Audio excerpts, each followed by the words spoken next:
Buenos días, nuestros queridos amigos que nos hacen el favor de acompañar este miércoles en la segunda entrega de esta semana de la Triada del Chief, que saben ustedes, desde hace 4 meses iniciamos este trabajo ininterrumpido para dar paso a la cultura.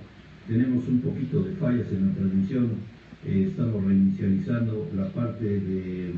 Ya estamos al aire nuevamente, disculpen ustedes esta interrupción involuntaria. Decía yo que iniciamos este trabajo continuo, sin descanso, de la cultura, de este espacio de cultura en cápsulas o en gotas, lo hemos denominado, porque es la medicina que tenemos que tomar, al menos los mexicanos que hemos iniciado este trabajo, ya decía yo, desde octubre de 1909 con el Ateneo de la Juventud. En esta etapa estamos entrando a platicarles acerca de los genios de estos maestros, los 7 grandes y los 7 maestros o sabios que se determinaron en el año de 1915 en nuestra plena revolución mexicana, que produjeron a 7 sabios extraordinarios. Los voy a señalar, los voy a recordar para todos ustedes. Vivian, mucho gusto saludarte, mi querida Marianita, qué gusto de verte por aquí. Y decía yo que son Manuel Gómez Morín, Vicente Lombardo Toledano, don Alfonso Caso, Antonio Castro Leal, Jesús Moreno Vaca, Teófilo Lea y Leiva y Alberto Vázquez del Mercado. En esta transmisión nos vamos a dedicar a un hombre extraordinario, un hombre que sin duda trasciende hasta nuestros días. Dentro de las instituciones que crea pueden considerarse la autonomía universitaria, el Banco de México, en la Secretaría de Hacienda, como gran negociador de las finanzas públicas en los adeudos en los años 20 que se tenía México con deudas o empréstitos internacionales. Don Manuel Gómez Morín, vamos a hacer una reseña. Salud Financiera, mucho gusto de saludarte, y de este hombre institucional de más allá, que creo que cada vez que escuchamos su nombre, mi querido primo, te mando un fuerte abrazo. Hablemos no del partido que fundó, sino hablemos del concepto que tenía el humanismo como abogado, como gran filósofo del siglo XX, en el que participa activamente con la acción ciudadana que él encuentra por su origen sencillo y su origen humilde en un lugar muy apartado por allá en la Sierra Tarahumara en el año de 1897. Él nace en una cuna pobre, en una cuna en la que se encuentra con la inteligencia por, vamos a decir, Salud Financiera. Mucho gusto en Facebook, también te estoy viendo, muchas gracias por verme y acompañarme a todos y cada uno de los que hacen posible también este trabajo. Pero decía yo, don Manuel Gómez Morín, ¿qué más vigente puede estar cuando sus anhelos y las aspiraciones con respecto a lo que es la combinación magnífica que hemos luchado muchas veces, muchos de nosotros, con lo que es la política y el humanismo, con lo que es la política y la ética? Mi querido Carlitos, qué bueno que estás por ahí, te saludo con cariño. Gracias a todos los que me hacen favor de ver.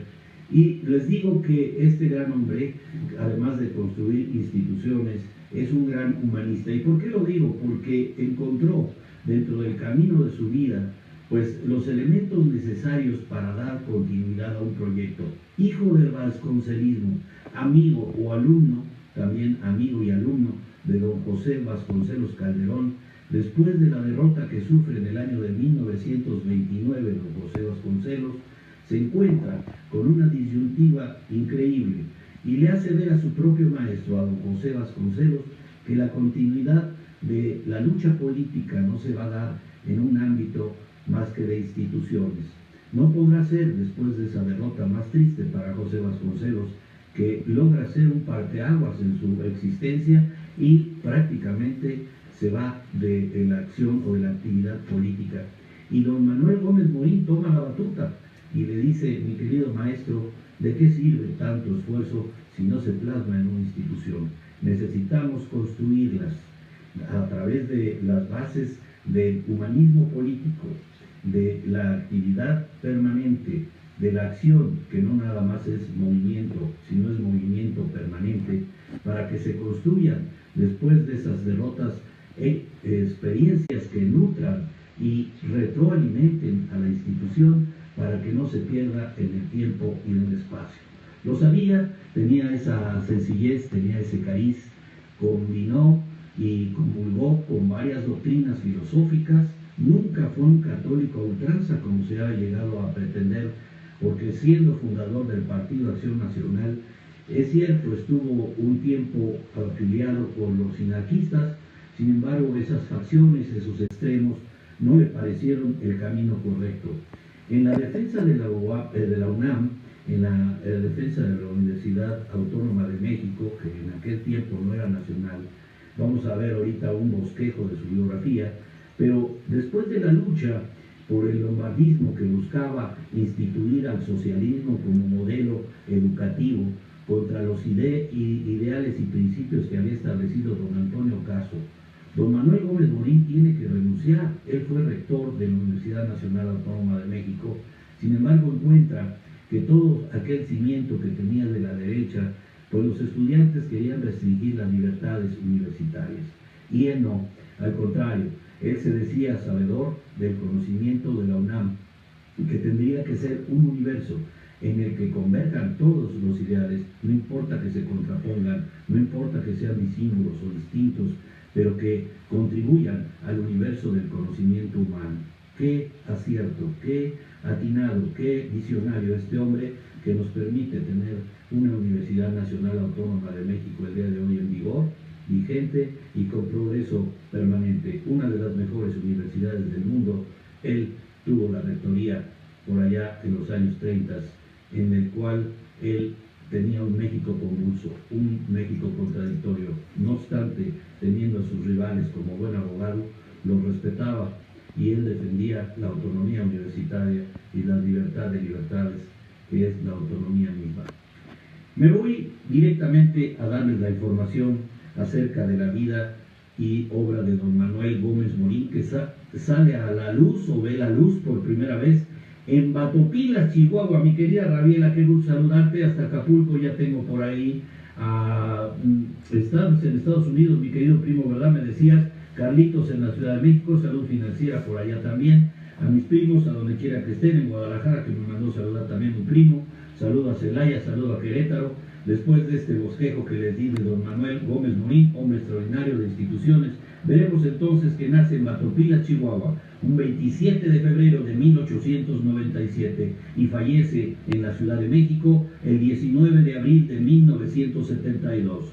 Fue un político, yo diría, extraordinario, mexicano, que fundó no nada más el Partido Acción Nacional y además rector de la Universidad Nacional de México.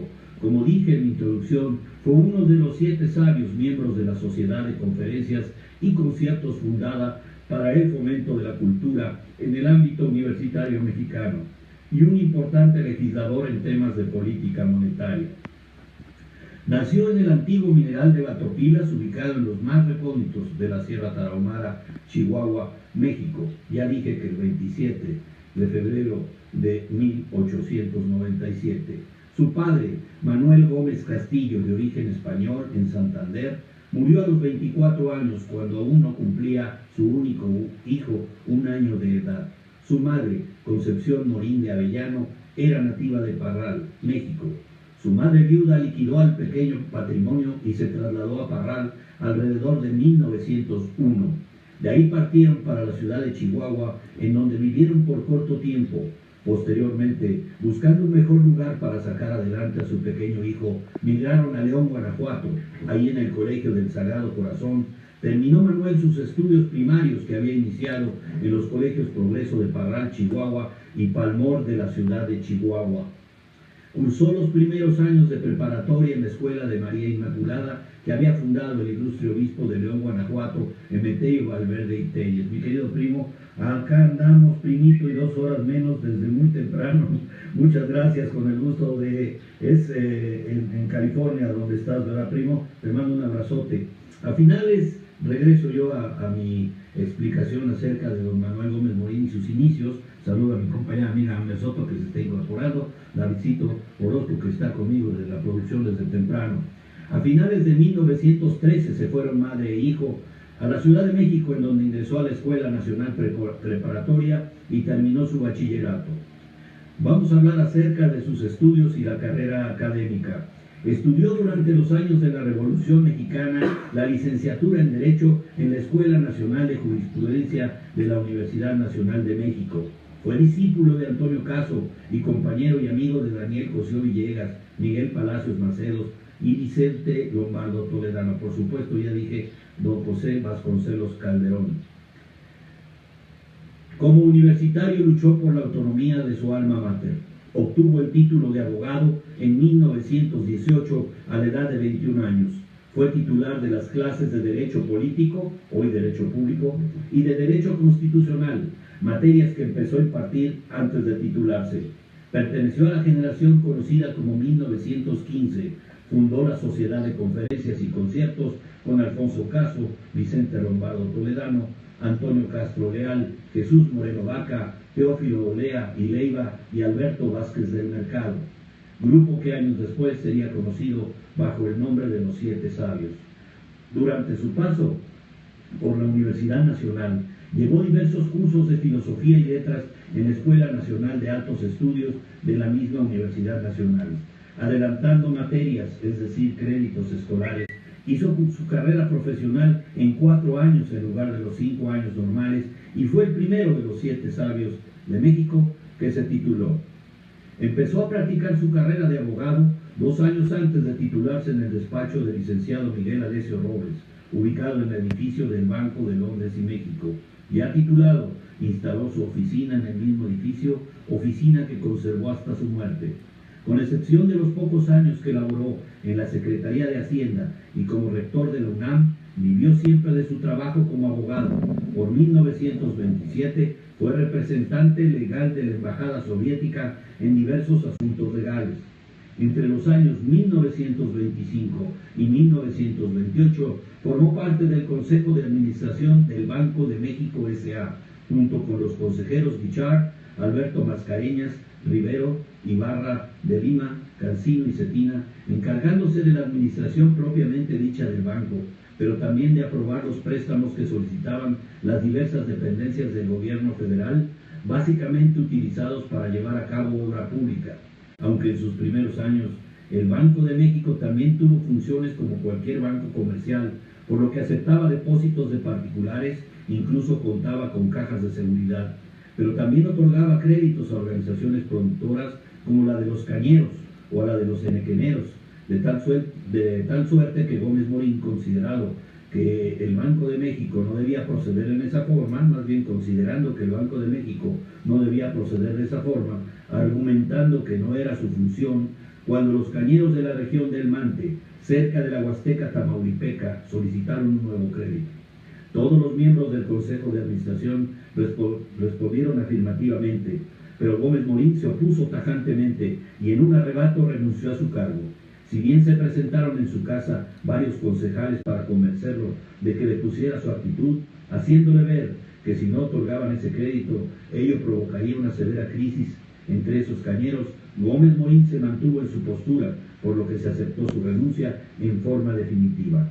En 1936 formuló el proyecto jurídico para la constitución de la primera sociedad controladora holding que se organizó en México, denominada Visa, con domicilio en Monterrey. Tras la Revolución Mexicana, los sistemas financieros y bancario mexicano se encontraban en una situación que impedía el desarrollo de la nación en la posguerra. Así que fue necesario capacitar al personal que se encargaría de la administración de la banca, así como de su operación. El 10 de marzo de 1929, Manuel Gómez Morín, encabezando el Banco de México, funda, con otros reconocidos personajes de la época, la Escuela Bancaria del Banco de México, que impartía la capacitación a los funcionarios del banco. En el Banco de México formó parte de su Consejo General de 1925 a 1929, renunciando al cargo por oponerse, como ya dije, a que el banco otorgara créditos a los cañeros del Mante. Al año siguiente se suman a la planta docentes distinguidos, profesores como Miguel Palacios Macedo, los contadores Alfredo Chavero e hija, Julio Poulat y Alejandro Prieto Llorente.